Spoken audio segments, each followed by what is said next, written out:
안녕하십니까. 예, 오늘은 4월 3일 금요일입니다. 여기는 베트남 호치민의 민현자라고 합니다. 오늘도 간단한 진행사항 몇 가지 알려드리고 그리고 바로 본론으로 넘어가도록 하겠습니다. 예, 수요일날 들어오신 분은 지금 데이트 잘 하고 계십니다. 데이트 잘 하고 아마 내일 아침에 신부님 고향을 방문하실 것 같네요. 고향을 방문해서 또 부모님한테 인사도 드리고 또 돌아오시면 월요일날 나가시고 그리고 그 한 주는 제가 좀 여유가 있어서 지금 바로 그리고 그 다음 주부터 또 행사들이 쭉 있어가지고 낮장을 갔다 올까 아니면 그냥 호치민에서 좀 있을까 지금 고민 중에 있습니다.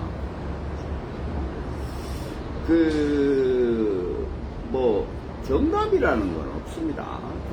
이건 결혼이잖아요. 우리가 각자의 사정에 따라서 맞춰서 하는 거니까.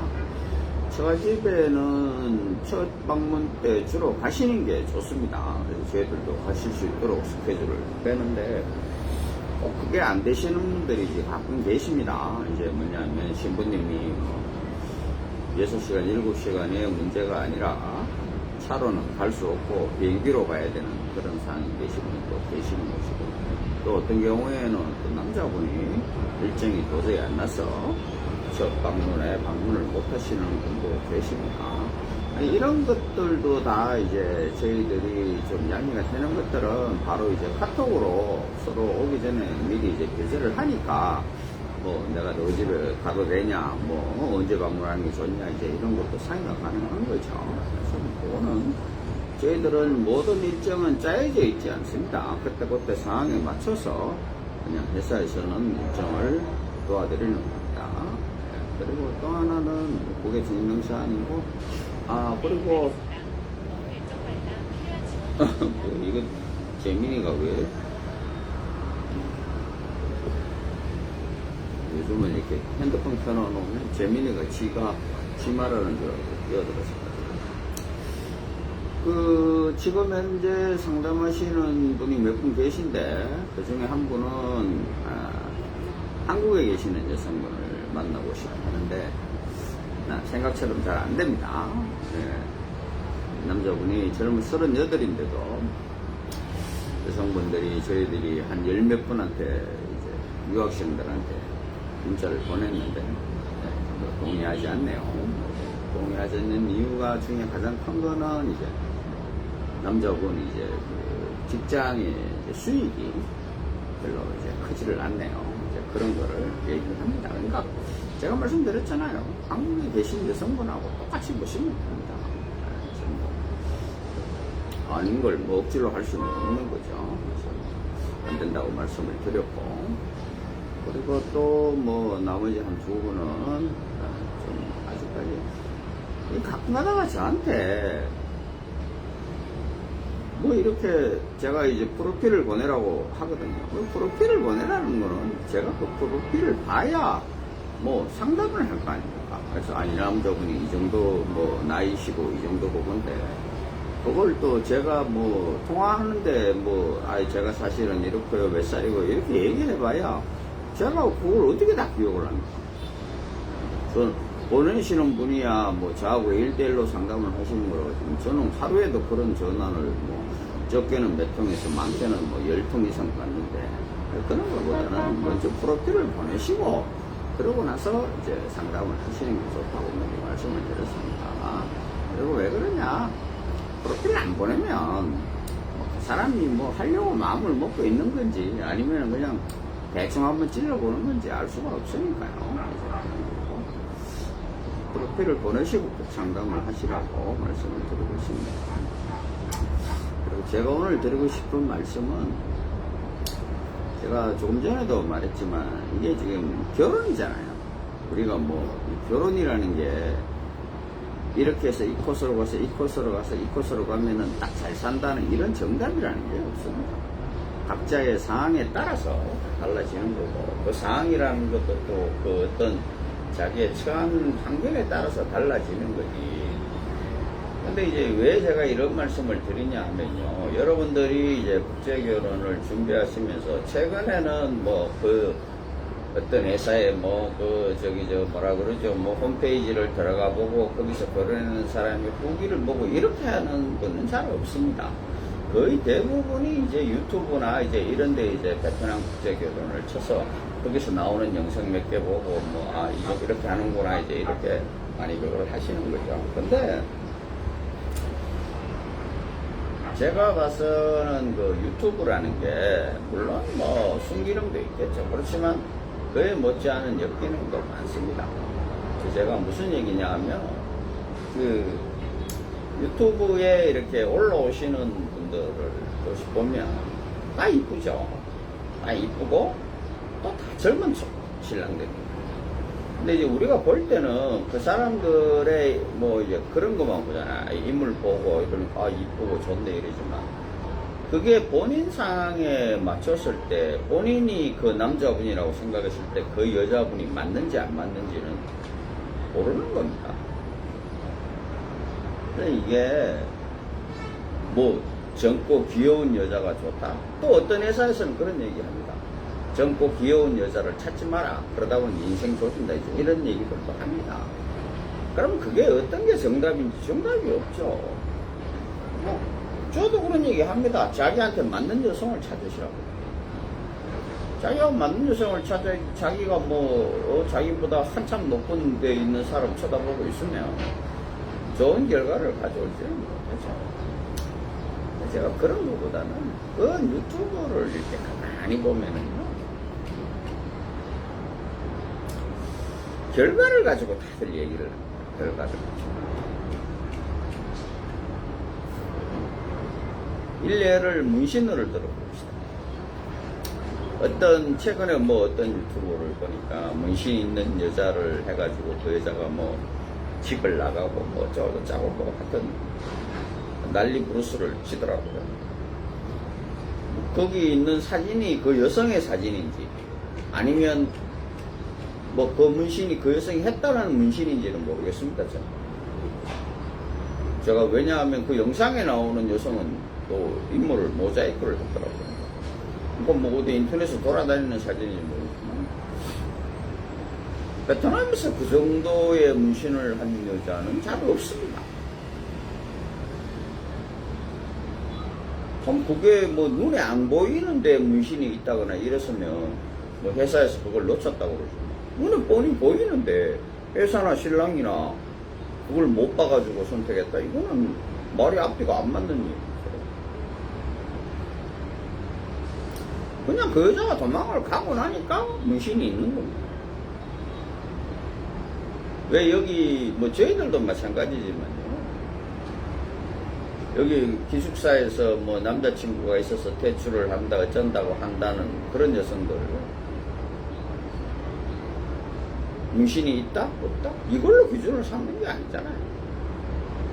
베트남에서는 실제로 젊은 여성들은 저희들은 그 문신의 가부 여부를 올려놓잖아요. 그리고 뭐 좀 물어보시면 뭐 문신에 자기가 좀 그거 한 사람이 있다 그러면 저희들은 문신 사진을 보내라고 그럽니다. 물론 그 문신 사진을 거기다 올리지는 않습니다.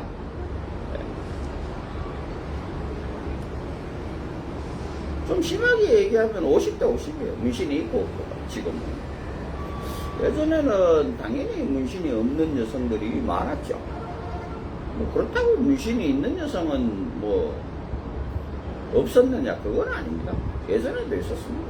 근데 퍼센테이지가 이제 지금은 거의 이제 한 50대 50으로 문신이 있고 없고 정도. 그럼 여기서 몇 년만 더 지나면 제 생각에는 아마 7대 3 정도로 문신이 있는 여성이 더 많을 거예요. 근데 그때 가서도 뭐 문신 있는 여자는 별로라? 그러면 뭐 자기가 선택할 수 있는 범위는 굉장히 좁아지는 거죠. 이건 정답이라는 게 없습니다.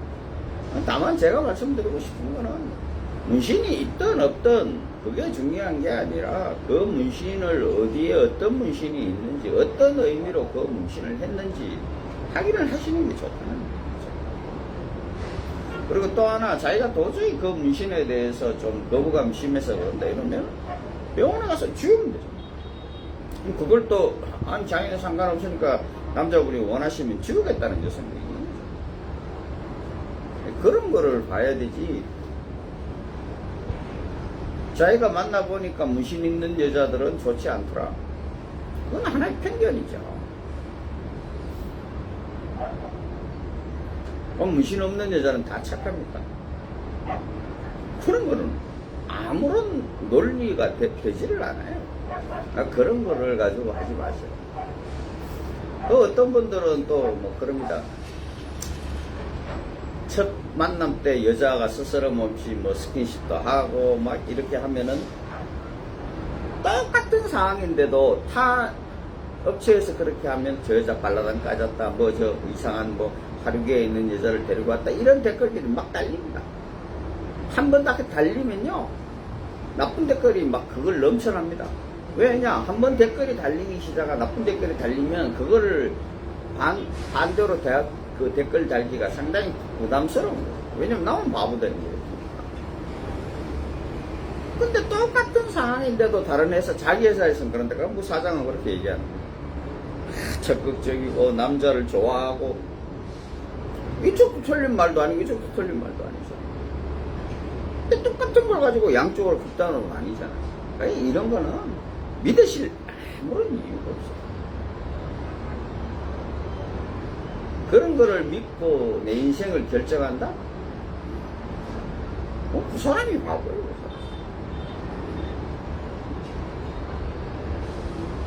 차라리 믿으시려면 객관적인 데이터를 믿으시면 돼요.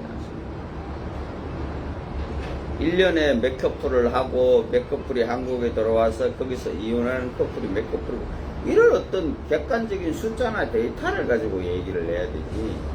막연히, 아니 뭐 저번에도 내가 말씀드렸지만 어떤 회사는 북쪽에 있는 회사나 남쪽에 있는 큰 회사입니다. 파혼율이 40%가 넘어가요.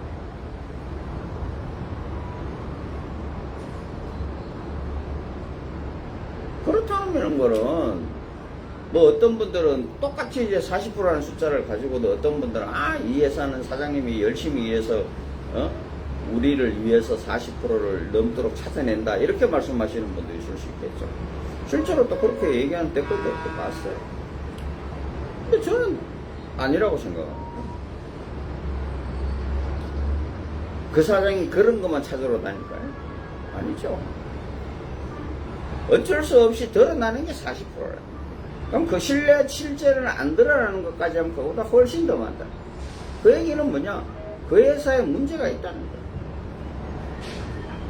왜 그 회사만 그렇게 높을까요? 그 회사하고 거래하는 마담이 그런 거예요.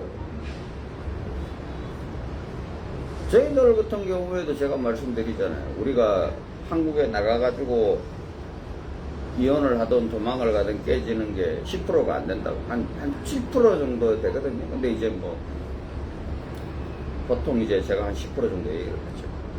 그리고 베트남 여기서 매칭이 깨지는 게 한 20% 정도 돼요, 저희가. 뭐, 근데 그 매칭은 여자분이 원해서 깨지는 거는 그 20% 내에서는 또 한 10%밖에 안 돼요. 20% 내에서 90%는 남자분들의 변심이나 남자분들의 그걸로 깨지는 거지.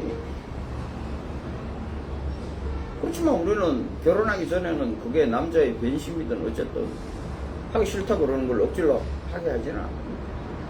그래서 어떤 그런 객관적인 데이터를 가지고 얘기를 해요. 그냥 단순히 뭐 여러분들 생각을 해보십시오. 여기에 한 회사에 한 달에 한 뭐 6명 정도의 이제 신랑 신부를 매칭을 시키는 회사가 있다고 합시다. 그것도 아주 잘하는 겁니다. 그러면 한 달에 6명이면은 이제 보통 한 6개월 정도 하면 기숙사에 한 30명 정도, 뭐 20명에서 30명 정도 있게 되는 거죠.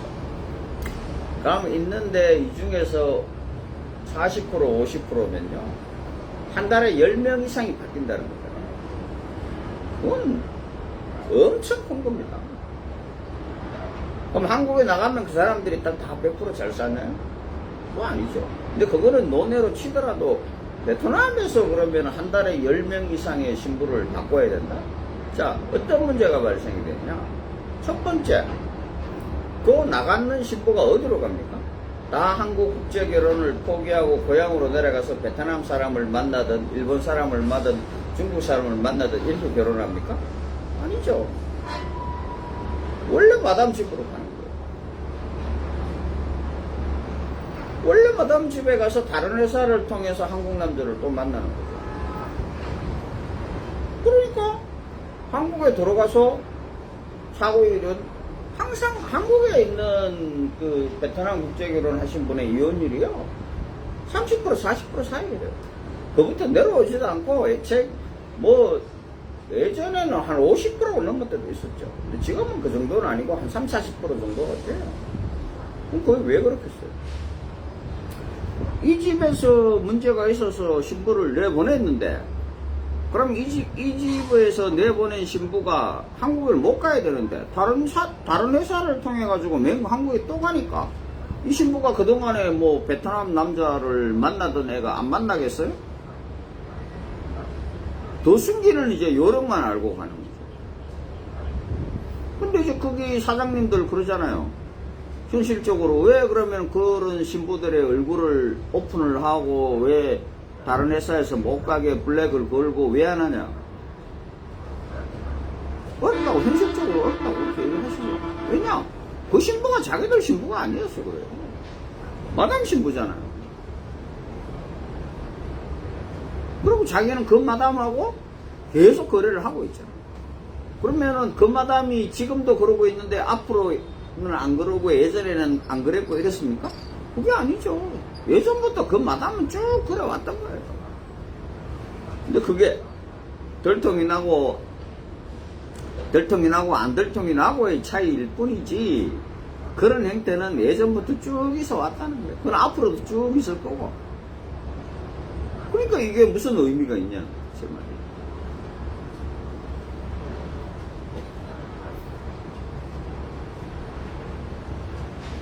예전에 제가 그런 말씀을 한번 들었을 거예요. 예전 국제결혼을 할 때 국제결혼을 하면서 가장 그 한국에서 유명한 회사가 한배라는 회사가 있고 그리고 이제 뭐 청사초롱이라는 회사도 있었고 위너스라는 회사도 있었고 몇 개의 큰 이제 회사들이 있어요. 그럼 왜 그러냐면 이 회사들은 지사가 한 400개, 500개씩 막 좀 심한 경우에 1000개가 넘어가는 지사가 있었어요.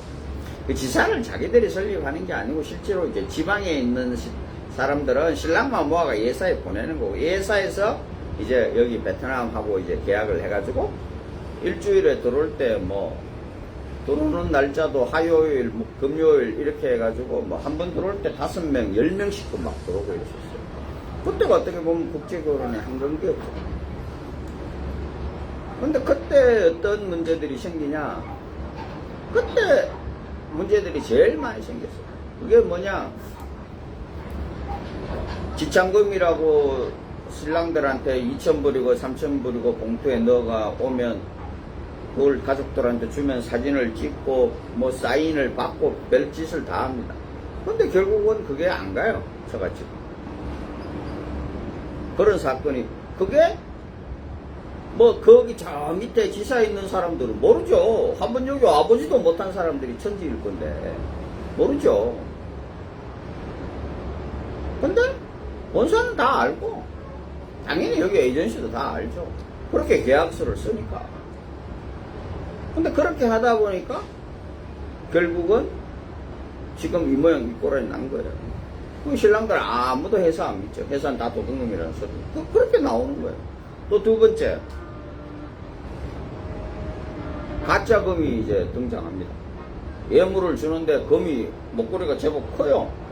그래서 우리가 주는 저렇게 어떻게 하냐 그랬더니만 그게 가짜금이에요. 그것도 한국에서 꽤 오래 재판이 갔지만은 못 이겨요, 신랑. 왜냐? 그 금을 제가 파는 게 아니고 사장들이 파는 게 아니잖아요. 베트남 사람이 팔았는데 우리가 보통 일반인이 이게 금인지 뭐 도금인지 알 수 있는 방법이 뭐 그걸 할 때마다 잘라봅니까? 안 된다는 거예요. 끝났어요. 그러고 나서는 이제는 아마 보통 이제 국제결혼 업체에서 뭐 저기 이제 그 약혼식에 예물이라고 켜봐야 뭐 실반지 같은 거 이런 거 하나 줍니다. 그거 요즘은 뭐 금값이 올라서 좀 보통 이제 뭐 18K 이런 걸로 뭐 하거든요. 18K, 24K로 하는데 예전에는 남자 여자 다 해가지고 그게 10만 원이 안 됐었어요. 근데 지금은 뭐 모르겠습니다. 금값이 올라서 얼마 정도 하라는지 모르니까 그릇밖에 안 돼요. 그러니까 또 이걸로도 먹죠. 거기다가 뭐 예물비 뭐 어쩌고 저쩌고 각 항목은 다 들어가 있잖아. 그게 무슨 예물입니까? 신랑들 말대로 이거 어디 가서 야 이거 결혼하고 내가 받은 결혼 반지다는 소리를 하지를 못하는 거죠. 쪽팔려서. 그렇게 되는 거예요.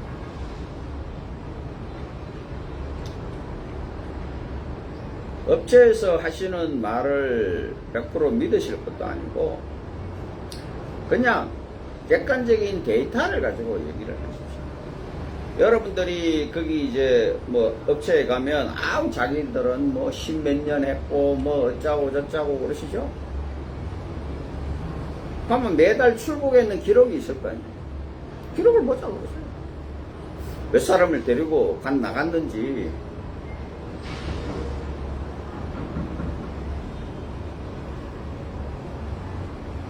좀 현명하게 신랑분들이 선택하시기 바랍니다. 고맙습니다.